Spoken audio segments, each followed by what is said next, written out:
आज के इस वीडियो में आप सभी का स्वागत है। आज का जो हमारा है वो है वर्णों का उच्चारण स्थान। वर्णों का उच्चारण स्थान।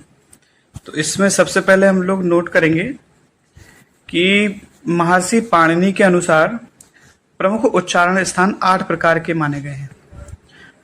प्रमुख उच्चारण स्थान अगर पूछे जाएं कितने प्रकार के होते हैं? 8 प्रकार के होते हैं। देखिए, उच्चारण स्थान हिंदी में भी और संस्कृत में भी, दोनों में लगभग बराबर ही हैं। जो वर्ण हिंदी के हैं वही संस्कृत के हैं, तो उनके उच्चारण स्थान भी समान है।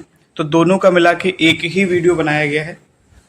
तो संस्कृत में अगर प्रश्न आता है प्रमुख उच्चारण स्थान कितने हैं, तो वो 8 प्रकार के माने गए हैं महर्षि पाणिनि जी के अनुसार।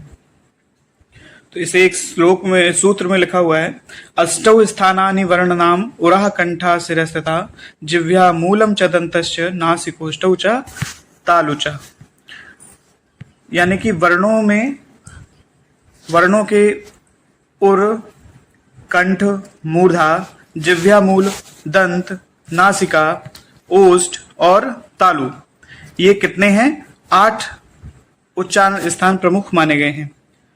कौन कौन से हैं? उर यानी कि हृदय, उर यानी कि हृदय, कंठ यानी कि गला, मूर्धा, जिह्वा मूल, दंत, नासिका, ओष्ठ और तालु, ये प्रमुख 8 उच्चारण स्थान माने गए हैं। ये भी प्रश्न आ सकता है, निम्न में से कौन सा उच्चारण स्थान की संज्ञा प्राप्त नहीं है?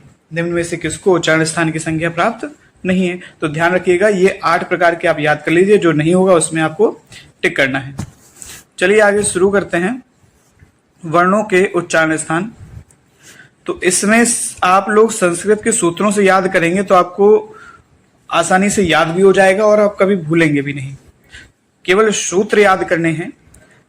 कितने हैं? 10 सूत्र हैं जिनको याद करना है, और बाकी सब सूत्रों से ही हो जाएगा।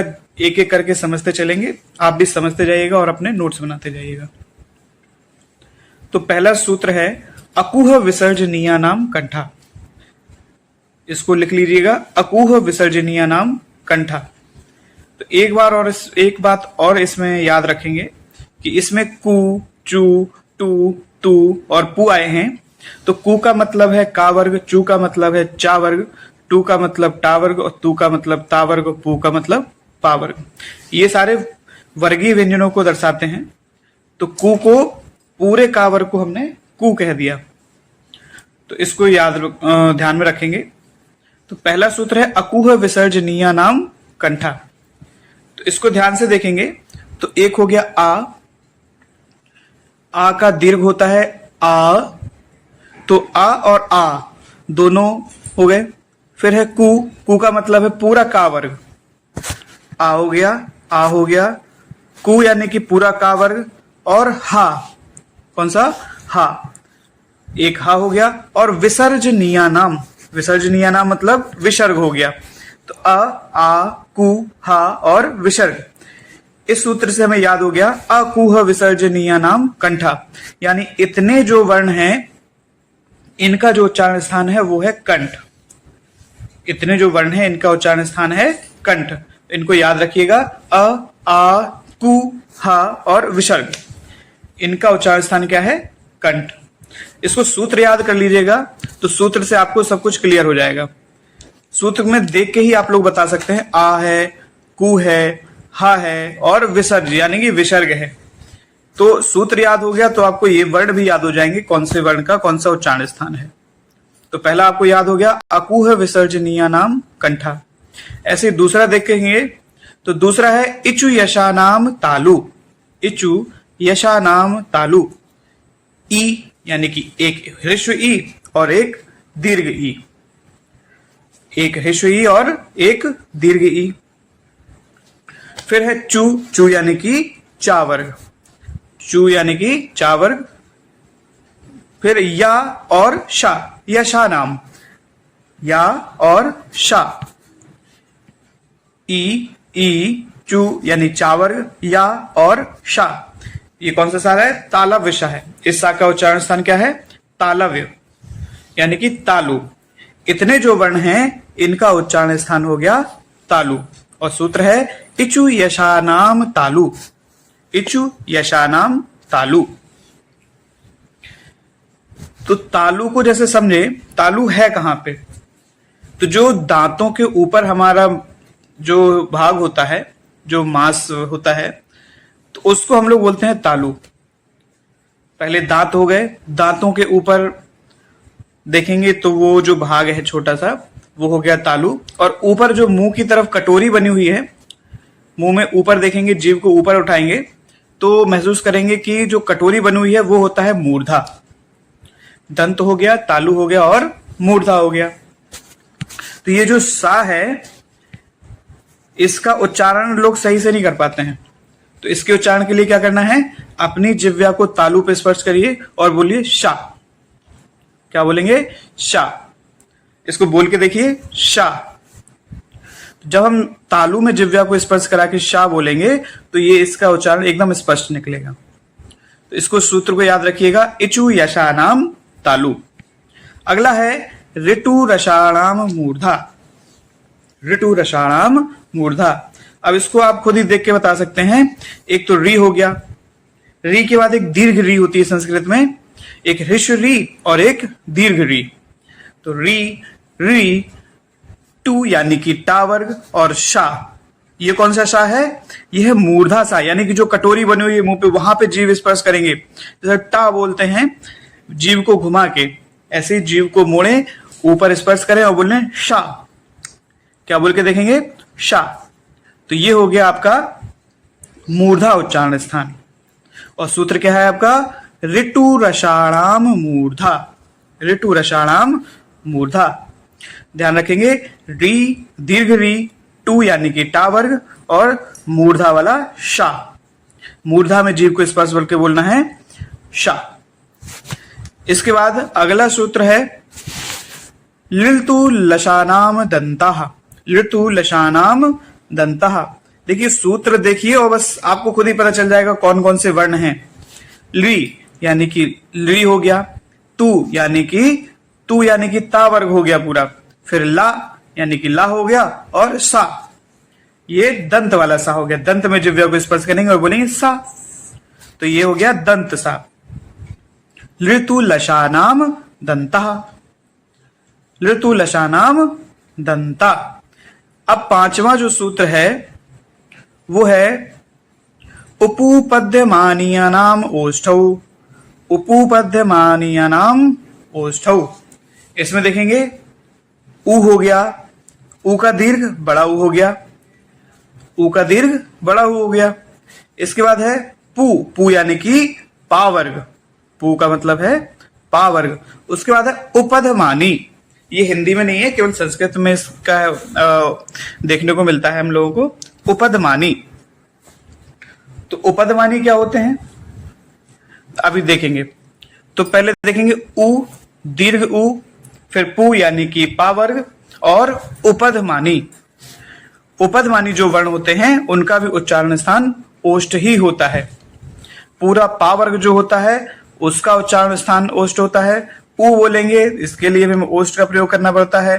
जो बड़ा ऊ होता है इसके लिए भी ओष्ठ का प्रयोग होते हैं। और जो उपधमानी वर्ण होते हैं इनका भी उच्चारण स्थान ओष्ठ ही होता है। अब पूछेंगे उपधमानी वर्ण क्या होते हैं? तो दो वर्ण हैं जो कि उपधमानी बोलते हैं। तो जब भी हमें पा और फा के आगे ऐसे दो चांद ऊपर नीचे लिखे मिल जाएं, है ना, इसको अर्ध विसर्ग बोल देंगे। क्या बोलेंगे? अर्ध विसर्ग। एक ऊपर आधा विसर्ग, एक नीचे आधा विसर्ग। जब भी ऐसे देखे मिल जाए तो इनको हम लोग बोलते हैं उपधमानी। केवल यही दो होते हैं, पा और फा के आगे अर्ध विसर्ग लगा दे तो वो उपधमानी बन जाते हैं। ठीक है। ऐसे ही दो और होते हैं जिनको बोलते हैं जिह्वामूली। क्या बोलते हैं? जिह्वामूली। तो जिह्वामूली क्या होते हैं एक बार देख लेते हैं। जब का और खा के आगे अर्ध विसर्ग लगा दें तो ये भी क्या हो जाएंगे? जिह्वामूली हो जाएंगे। तो ध्यान रखेंगे, का और खा के आगे लगाएंगे तो जिह्वामूली, और पा और फा के आगे लगाएंगे तो उपधमानी। क्या हो जाएंगे? उपधमानी। का और खा के आगे लगे तो जिह्वामूली और पा और फा के आगे लगे तो उपधमानी। इसको याद रखिएगा। तो अगला देखेंगे, यम गणनानाम नासिका चा। यम गणनानाम नासिका चा। तो देखेंगे या, मा, इंगा, ना, ना और ये जो पंचम अक्षर होते हैं, ये सारे कौन से हैं? पंचम अक्षर हैं। या, मा, इंगा, णा और ना, इनका जो उच्चारण स्थान होता है वो होता है अनुनासिक या नासिका। इन्हें अनुनासिक वर्ण भी बोलते हैं और इनका उच्चारण स्थान क्या हो जाएगा? नासिका। सूत्र याद रखिएगा, यम गणनानाम नासिका च। यम गणनानाम नासिका च। अगला सूत्र है ओ दौतो। इसमें थोड़ा सा करेक्शन करेंगे। जो ए दैतो है इसको कंठ तालु के साथ मिलाएंगे और ओ दैतो को कंठोष्टम के साथ। तो सूत्र बनेगा ए दैतो कंठ तालु। ए दैतो कंठ तालु, यानी ए और ऐ जो हैं इनका उच्चारण स्थान है कंठ और तालु। क्या है उच्चारण स्थान? कंठ और तालु। तो इसको नोट कर लीजिएगा, थोड़ा इसमें गलत लिखा हुआ है, ध्यान से नोट करिएगा। ए दैतो कंठ तालु, ए और ऐ का जो उच्चारण स्थान होता है वो होता है कंठ तालु। और ओ दौतो को हम लोग मिलाएंगे कंठ ओष्ठम के साथ। ओ दौतो कंठोष्टम। ओ दौतो कंठ ओष्ठम, यानी ओ और औ जो हैं इनका जो उच्चारण स्थान है वो होगा कंठ और ओष्ठ। कंठ और ओष्ठ दोनों की सहायता से हम इनको उच्चारण करेंगे, ओ और औ। तो अगला सूत्र है वकारस्य दंतोष्ठम। क्या है? वकारस्य दंत ओष्ठम, यानी जो वकार है, वकार यानी कि जो वा है, उसका जो उच्चारण है वो दंत और ओष्ठ की सहायता से इसको बोल के देखेंगे। दांत और ओंठ ये दोनों के संयोग से इसका उच्चारण होगा। अगर एक की भी कमी होगी तो इसका उच्चारण नहीं हो पाएगा। तो वकारस्य दंतोष्ठम। तो जैसे ही प्रश्न आए कि वा का उच्चारण स्थान क्या है, तुरंत तो सूत्र याद आना चाहिए, वकारस्य दंतोष्ठम।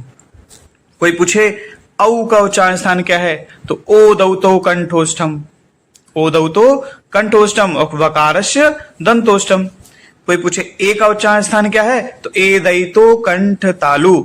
ए दैतो कंठ तालु और ओ दौतो कंठोष्ठम। अब एक अंतिम है नासिका अनुस्वारस्य। नासिका अनुस्वारस्य, यानी कि जो अनुस्वार होता है, क्या होता है? अनुस्वार होता है, उसका उच्चारण भी नासिक होता है। क्या होता है? नासिका। क्या होगा? नासिका, यानी कि उसका उच्चारण भी नासिका के माध्यम से होता है। और जो पंचम अक्षर थे इनका भी उच्चारण स्थान क्या था? नासिका ही था। तो एक यम गणना नाम नासिका चा और नासिका अनुस्वारस्य, यानी कि अनुस्वार का भी उच्चारण स्थान नासिका होगा और पंचम अक्षर जो होंगे उनका भी उच्चारण स्थान नासिका ही होगा। अब ये जो दो थोड़ा सा गलत हुए इनको ध्यान से नोट करिएगा। ए दैतो कंठ तालु और ओ दौतो कंठोष्ठम। ओ और औ का जो उच्चारण स्थान है वो कंठोष्ठ है और ए और ऐ का जो उच्चारण स्थान है वो कंठ तालु है। उम्मीद है आप लोगों को समझ में आया होगा। ये जो सूत्र हैं इनको आप लोग याद कर लीजिएगा, और सूत्र अगर आप लोग याद कर लेंगे तो बहुत आसानी हो जाएगी आपको वर्णों के उच्चारण स्थानों को याद करने में। तो आज की वीडियो में बस इतना ही। तो वीडियो को लाइक कर लीजिएगा और चैनल को ध्यान से आप लोग सब्सक्राइब जरूर कर लीजिएगा।